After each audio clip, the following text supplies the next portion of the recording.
बच्चों, आज का हमारा टॉपिक है लेंसों द्वारा प्रतिबिंब के बनने के नियम। और इसके पश्चात हम पढ़ेंगे उत्तल लेंस द्वारा प्रतिबिंब का बनना, और लास्ट होगा कि अवतल लेंस द्वारा प्रतिबिंब का बनना। तो सबसे पहले हम ये देख लेते हैं लेंस द्वारा प्रतिबिंब बनने के नियम क्या हैं। इसको कायदे से आप लोग ध्यान से सुनेंगे। और पहला नियम क्या है, ये सपोज ये उत्तल लेंस हमारे पास में है, ये और ये प्रकाशीय केंद्र है। प्रकाशीय केंद्र को हम लोग O से लिख रहे हैं। पहला नियम यही है कि यदि कोई प्रकाश की किरण मुख्य अक्ष के समांतर आ रही है तो ऐसे यहाँ से होकर जाएगी, और इस पॉइंट का नाम आप जानते हैं, इसको क्या बोलते हैं, फोकस।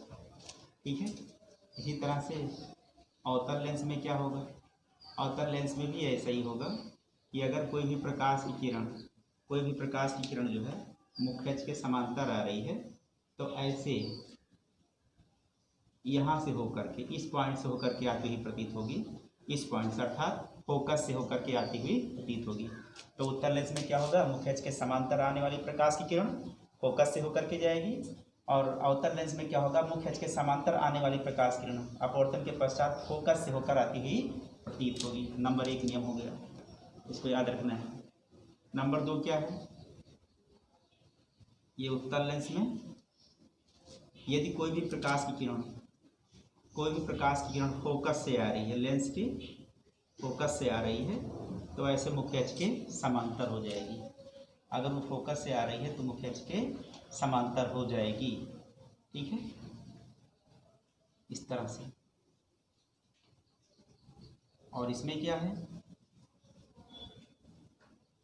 ये प्रकाशीय केंद्र है आपका, और कोई भी प्रकाश किरण ऐसे फोकस की तरफ जा रही है। ऐसे कहाँ जा रही है, फोकस की तरफ। तो ये अपवर्तन के बाद जब इसका अपवर्तन होगा तो ऐसे मुख्य अक्ष के समांतर हो जाएगी, मुख्य अक्ष के समांतर हो जाएगी। और तीसरा, इसे ध्यान दीजिए, तीसरा ये है, ये आपका लेंस हो गया, और ये प्रकाशीय केंद्र मुख्य अक्ष हो गई। कोई भी प्रकाश की किरण चाहे वो उत्तल लेंस हो चाहे वह अवतल लेंस हो, कोई भी लेंस क्यों ना हो, अगर वो प्रकाशीय केंद्र से होकर जा रही है तो ऐसे अपने मार्ग से सीधे निकल जाएगी। प्रकाशीय केंद्र से जा रही तो अपने मार्ग से सीधे निकल जाएगी। जैसे ये दिखाया, अगर मुख्य अक्ष पर दिखाएं तो भी प्रकाशीय केंद्र से जा रही तो सीधे निकल जाएगी। ये भी देखिए, इसमें सीधे निकल जाएगी। यहाँ से डालेंगे तो ऐसे सीधे निकल जाएगी, ऐसे। तो पतले लेंसों में क्या होता है कि अगर लेंस पतला है तो प्रकाशीय केंद्र से होकर जाने वाली प्रकाश किरणें बिना विचलित हुए अपने मार्ग से सीधे निकल जाती हैं। और मोटा लेंस यदि है, कैसा लेंस है, ऐसे मोटा लेंस है, तो मोटे लेंसों में क्या होता है, ये प्रकाश किरण ऐसे आई, ऐसे अपवर्तित हुई और इस तरह से गई। तो मोटे लेंसों में प्रकाश किरण विचलित तो होती है, विचलित हो जाती है, परंतु ये दोनों किरणें एक दूसरे के समांतर रहती हैं। ठीक है। लेकिन पतले लेंसों में क्या होता है, अगर कोई प्रकाश की किरण प्रकाशीय केंद्र की तरफ जा रही है तो बिना विचलित हुए अपने मार्ग से सीधे निकल जाती है। तो हमको 3 नियम इस्तेमाल करने, 1, 2 और 3। इन्हीं तीनों नियमों का प्रयोग करके आप जो है उत्तल लेंस हो चाहे अवतल लेंस हो, उत्तल लेंस हो या अवतल लेंस हो, प्रतिबिंब आप उससे बना सकते हैं। तो अब हमारे पास 2 लेंस हैं, एक लेंस अवतल है और एक लेंस क्या है, उत्तल। तो सबसे पहले हम लोग देख लेते हैं उत्तल लेंस द्वारा प्रतिबिंब का बनना। सबसे पहला हमारा होगा उत्तल लेंस द्वारा प्रतिबिंब का बनना। तो देखिए, हेडिंग डाल देते हैं यहाँ पर।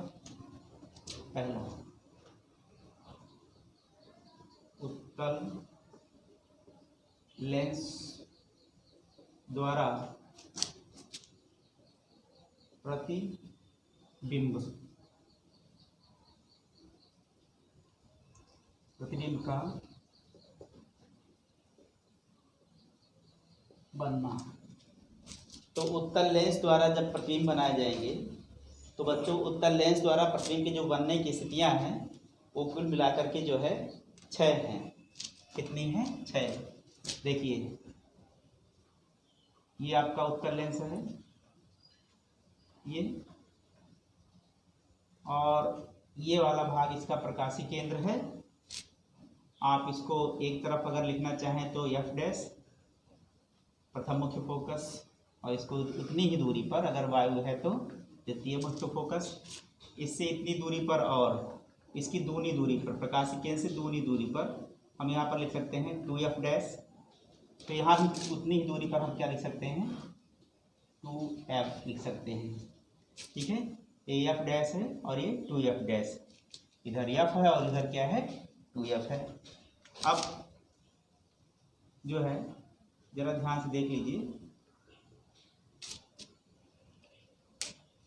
ये वाला जो साइन दिखा रहा है, दिखाए हमने, ये वाला अनंत है। तो कहाँ कहाँ हम लोग वस्तु को रख सकते हैं? सबसे पहले वस्तु को हम अनंत पर रख सकते हैं, उसके पश्चात और इधर आएंगे तो अनंत और 2f के बीच में वस्तु को हम लोग कहीं भी रख सकते हैं, दूसरी कंडीशन। तीसरी कंडीशन, हम वस्तु को 2f डैश पर रख सकते हैं। तो ये तीसरी कंडीशन हो गई। अब हमारे पास अगली कंडीशन क्या है, अगली स्थिति क्या है, जब हम वस्तु को 2f डैश और f डैश के बीच में चाहे जहाँ रखें, इसके बीच में कहीं भी रखें, तो ये अगली पोजीशन हो गई।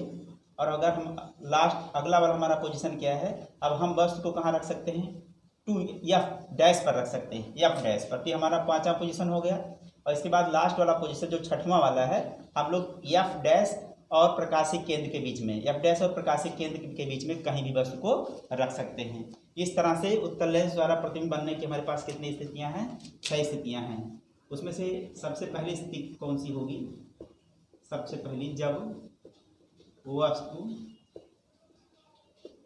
अनंत पर है। जब वस्तु कहाँ पर है, अनंत पर है।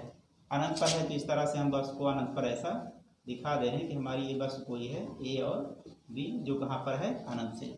तो आपने पढ़ा हुआ कि अनंत से आने वाली, अनंत से जो भी प्रकाश किरणें जाती हैं, वो सारी प्रकाश किरणें कैसी रहती हैं, मुख्य अक्ष के समांतर है। तो मुख्य अक्ष के समांतर आने वाली जितनी भी प्रकाश की किरणें हैं, जितनी भी प्रकाश किरणें हम लोग मुख्य अक्ष के समांतर लेंगे, वो सारी किरणें कहाँ मिलती हैं, जाकर के फोकस पर। यानी कि वस्तु का प्रतिबिंब कहाँ पर बनता है, फोकस पर ही बनता है।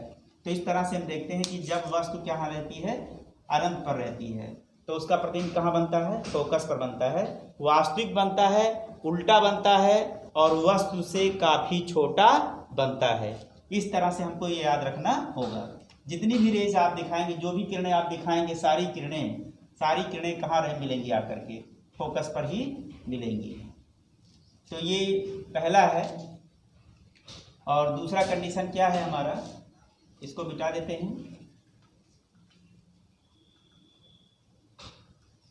और दूसरा हमारा कंडीशन होगा, अब हम ये कह सकते हैं कि जब वस्तु अनंत और 2f डैश के मध्य है। यहाँ पे रखने से क्या होगा, जब वस्तु को हम यहाँ रखेंगे तो देखिए ये हो गया इसका प्रकाशीय केंद्र। यहाँ पर आपने ले लिया f डैश और यहाँ पर ले लिया आपने 2f डैश। और आप रखना कहाँ चाहते हैं, अब ये रहा अनंत और ये रहा 2f, इसके बीच में कहीं वस्तु को आप रखना चाहते हैं। तो जब इसके बीच में कहीं वस्तु को रखेंगे तो इधर हमारी इतनी दूरी पर कौन है, ये f है, इतनी दूरी पर इधर, उतनी दूरी पर इधर, और ये इसका शीर्ष है, आधार है। मुख्य अक्ष पर लंबवत वस्तु को रखा हमने, ये मुख्य अक्ष और उस पर लंबवत रखा हुआ है। तो देखिए शीर्ष से एक किरण हमने लिया कि ये समांतर जा रही है। अगर ये किरण समांतर जा रही है तो इसको जाना कहाँ से होगा, फोकस से जाना होगा, फोकस। ठीक है बच्चों, फोकस से होके जाना होगा। और दूसरी किरण जो है, दूसरी किरण हमारी हम दिखा सकते हैं कि ये प्रकाशीय केंद्र से जा रही है। अगर ये प्रकाशीय केंद्र से जा रही है तो बिना विचलित हुए अपने मार्ग से जो है, बिना विचलित हुए अपने मार्ग से सीधे निकल जाएगी, इस तरह से ऐसे। यहाँ पर हमारा कहीं 2f होगा। अब ये दो किरणें हम दिखा रहे हैं कि यहाँ पर कहीं काट रही हैं, यहाँ पे कहीं काट रही हैं, तो वह उसका प्रतिबिंब वहीं पर ऐसा बनेगा, ऐसे a डैश और ये b डैश। शीर्ष वाली दोनों किरणें यहाँ पर हैं। ठीक है, तो जब वस्तु हमारी अनंत और 2f के मध्य में होता है तो हमारा वह प्रतिबिंब जो होता है 2f, हमारा जो प्रतिबिंब है वो f और 2f के बीच में ही बनता है, वास्तविक बनता है, उल्टा बनता है और वस्तु से छोटा रहता है। फिगर में थोड़ा सा बड़ा दिखाई दे रहा है, परंतु कैसा रहता है, छोटा रहता है। अब अगला कंडीशन हमारा क्या है, 2 कंडीशन हमारा हो गया। अब तीसरा कंडीशन हम कह सकते हैं, तीसरी, जब वस्तु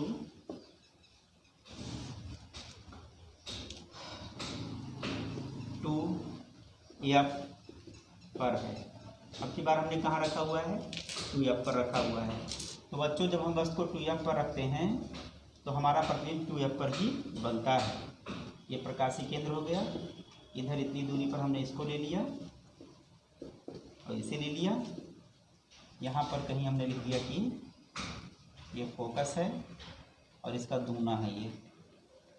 तो यहाँ पर अगर आप वस्तु को रखते हैं, वस्तु को अगर आप यहाँ रख रहे हैं इस तरह से, तो इसका प्रतिबिंब 2f पर ही बनता है। कहाँ बनता है, 2f पर ही बनता है। जितना बड़ा वस्तु रहता है उतना बड़ा क्या रहता है, प्रतिबिंब। तो प्रतिबिंब के बनाने के लिए नियम क्या है, पहला दिखा रहे हैं कि प्रकाशीय किरण मुख्य अक्ष के समांतर जा रही है एक प्रकाश किरण। तो ये प्रकाश किरण कहाँ से होकर जाएगी, फोकस से होकर के ऐसे जाएगी, पहली बात। अब दूसरा आप दिखा सकते हैं कि ऐसे प्रकाशीय केंद्र से जा रही है। तो अगर प्रकाशीय केंद्र से जाता हुआ दिखाएंगे आप, तो वो प्रकाश किरण अपने मार्ग से ऐसे बिना विचलित हुए सीधे ऐसे निकल जाएगी। दोनों किरणें यहाँ मिल रही हैं तो आपका शीर्ष नीचे हो जाएगा इस तरह से, ए डैश और ये क्या हो गया, बी डैश। तो जब वस्तु जो है 2f डैश पर रहेगी इधर, तो प्रतिबिंब कहाँ बनेगा, 2f पर बनेगा। कैसा बनेगा, वास्तविक बनेगा, उल्टा बनेगा और वस्तु के बराबर बनेगा। इस तरह से दो जो है यहाँ पर प्रतिबिंब इस प्रकार से बनता है। तो हमारा 3 कंडीशन हो गया। अब ये चौथा कंडीशन है कि हम यहाँ पर 2f डैश और f डैश के मध्य रख सकते हैं। तो ऊपर और बनाते हैं,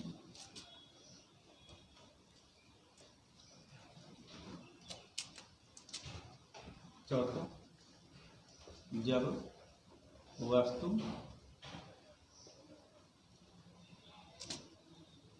2f डैश तथा f डैश के मध्य है, तब प्रतिबिंब कैसा बनेगा। अगर इसके मध्य में है तो ये हमने लेंस बनाया, पतला लेंस, और ये प्रकाशीय केंद्र हमने दिखाया। यहाँ पर हम दिखा रहे हैं इसका f, और यहाँ पर दिखा रहे हैं 2f डैश, और यहाँ पर दिखा रहे हैं f, और यहाँ पर दिखा रहे हैं 2f दिखा रहे हैं। तो अब की बार जो हमारा वस्तु है वो हमारी वस्तु कहाँ रखी जाएगी, तो अब की बार हमारी वस्तु रखी जाएगी 2f डैश और f डैश के मध्य रखी जाएगी। ये कंडीशन है हमारी। तो जब ये कंडीशन है तो हमने इसको ऐसे रखा इस तरह से, यहाँ पर a और यहाँ पर b, और ये देखिए एक किरण मुख्य अक्ष के समांतर, जो कि आप जानते हैं कहाँ से होके जाएगी, ऐसे फोकस से होके जाएगी। और अगर हम प्रकाशीय केंद्र से दिखा रहे हैं ऐसे, तो अपने मार्ग से क्या होगी, ऐसे सीधे निकल जाएगी। अगर कोई किरण प्रकाशीय केंद्र से जा रही है तो अपने मार्ग से सीधे निकल जाएगी। अगर सीधे निकल जाएगी तो शीर्ष की किरणें कहाँ मिल रही है, यहाँ की दोनों किरणें यहाँ, तो शीर्ष नीचे हो जाएगा। इस तरह से ए डैश यहाँ हो जाएगा और बी डैश ये हो जाएगा। अब की बार कैसा प्रतिबिंब बन रहा है, जब बस यहाँ होता है 2f डैश और f के मध्य, तो इसका प्रतिबिंब बनता है उल्टा बन रहा है, और उल्टे प्रतिबिंब वास्तविक होते हैं। और कैसा बन रहा है, ये वस्तु और ये प्रतिबिंब है, प्रतिबिंब। तो हमको दिख रहा है कि ये प्रतिबिंब जो है वस्तु से अब बड़ा बन रहा है। यानी कि इसके बाद जब 2f पर रखे बराबर रहता है, 2f और f के मध्य रखा, तो अब प्रतिबिंब का बड़ा बनना हुआ स्टार्ट। ठीक है, अब प्रतिबिंब अगर इस यहाँ भी रखेंगे तभी बड़ा बनेगा, यहाँ रखेंगे तब भी बड़ा बनेगा। अब उसको हम लोग देख लेते हैं। तो 4 कंडीशन हो गई। अब 5वां कंडीशन क्या है, 5वां, अब हम लोग कहाँ रख सकते हैं, हमारा एक पॉइंट ये वाला है अभी f डैश। तो हम कह सकते हैं जब वस्तु f डैश यानी कि फोकस पर है, f डैश पर है, तब कैसा प्रतिबिंब बनेगा। तो अगर हम वस्तु को फोकस पर रख रहे हैं, ये हमारा हो गया लेंस, और इसका प्रकाशीय केंद्र यहाँ पर f डैश, यहाँ पर 2f डैश, यहाँ पे हमने लिखा फिर से f। हमने वस्तु को सीधे फोकस पर रख दिया, a डैश और ये a और b, वस्तु का नाम है ab, शीर्ष a। अब फिर उसी तरह से अगर ये समांतर किरण जा रही है समांतर किरण जा रही है तो फोकस से होके जाएगी, और प्रकाशिक केंद्र से जा रही है तो ऐसे सीधे निकल जाएगी बिना मुड़े हुए। इस कंडीशन में क्या होती है, दोनों किरणें, ये दोनों किरणें, शीर्ष की दोनों किरणें समांतर रहती हैं। अब अगर ये किरणें समांतर हैं तो कहाँ मिलेंगी, ऐसे जाते जाते कहाँ मिलेंगी, अनंत पर मिलेंगी। अब अगर ये अनंत पर मिलेंगी तो आप देख सकते हैं कि जब ये अनंत पर मिलेंगी, शीर्ष कहाँ होगा, अनंत पर होगा। जब अनंत पर होगा तो इसका आधार तो जो है बी अक्ष, मुख्य अक्ष पर ही है, ये बी यहाँ पर रहेगा और वो जाएगा कहाँ, अनंत पर जाएगा, शीर्ष अनंत पर रहेगा, मिलेगा। तो इस तरह से आप देखेंगे तो काफ़ी दूर चला जाएगा, प्रतिबिंब जो है आपका काफ़ी दूर आने की अनंत पर बनेगा। तो अनंत पर कैसा बनेगा, ये दोनों किरणें वास्तव में अनंत पर मिलेंगी, तो फिर क्या होगा, शीर्ष अनंत पर रहेगा तो आधार भी अनंत पर रहेगा। तो इस स्थिति में क्या होता है कि जब वस्तु फोकस पर होती है तो उसका प्रतिबिंब कहाँ बनता है, अनंत पर बनता है, वास्तविक बनता है, उल्टा बनता है, और आप देख रहे हैं कि काफ़ी बड़ा प्रतिबिंब जो है इसका बनेगा। तो अनंत पर फोकस पर रखी गई वस्तु का प्रतिबिंब कहाँ बनता है, अनंत पर बनता है। और इसके पहले देखा था कि जब फोकस पर जब अनंत पर रखी गई होती है तब कहाँ बनता है, फोकस पर बनता है। ठीक है, तो ये दोनों कंडीशन एक दूसरे के उल्टे रहेंगे। पांचवा हो गया। अब छठा कंडीशन क्या है, छठा कंडीशन ये है कि अब वस्तु को आप एफ डैश और प्रकाशिक केंद्र के बीच आप रख सकते हैं। तो छठा कंडीशन देख लेते हैं, जब हमारी वस्तु कहाँ पर है, प्रकाशिक केंद्र और फोकस के मध्य में, यही लास्ट कंडीशन है। जब वस्तु फोकस और प्रकाशिक केंद्र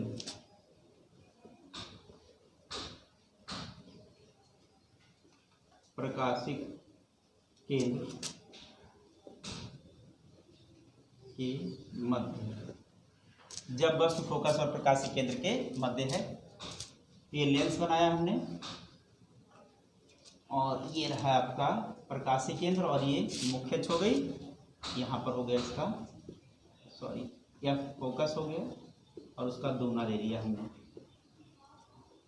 अब हमारा हमने फिर रखा कहाँ है, इसे इन दोनों के बीच में रखा है। तो जब हम इन दोनों के बीच में रखेंगे वस्तु को ऐसे इस तरह से समायोजित करेंगे इस लेंस में, तो ये देखिए अपने उसी हिसाब से चलें।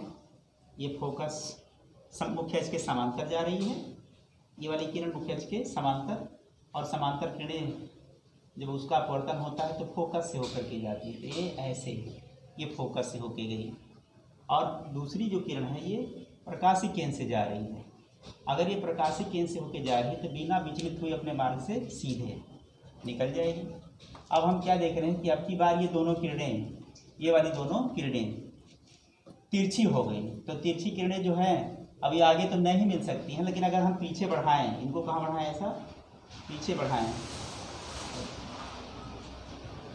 तो ये शीर्ष से चलने वाली किरणें कहीं यहाँ पर मिलती हुई प्रतीत हो रही इस पॉइंट पर, यानी कि हमारा ए डैश यहाँ रहेगा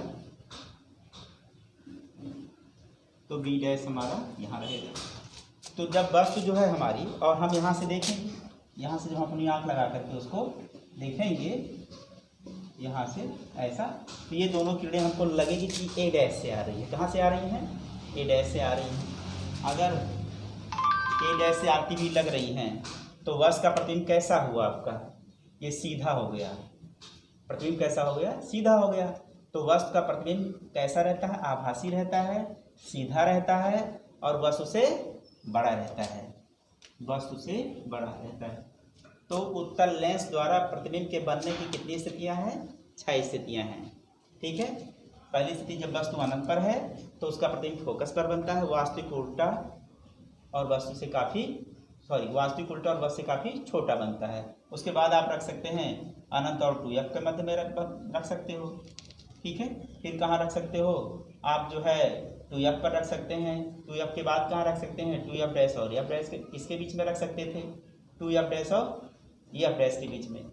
ठीक है, इसके बाद फोकस पर रखते हैं और फोकस और प्रकाशिक केंद्र के बीच में। इस तरह से कुल मिलाकर के 6 स्थितियाँ हैं, और आपको 6 स्थितियों के बारे में आपको नॉलेज रखना पड़ेगा। ठीक है, तो अब आज के टॉपिक पे इतना ही। कल हम लोग पढ़ेंगे अवतल लेंस द्वारा प्रतिबिंब का बनना। आज उत्तल लेंस था तो कल हमारा अवतल लेंस हो जाएगा। धन्यवाद।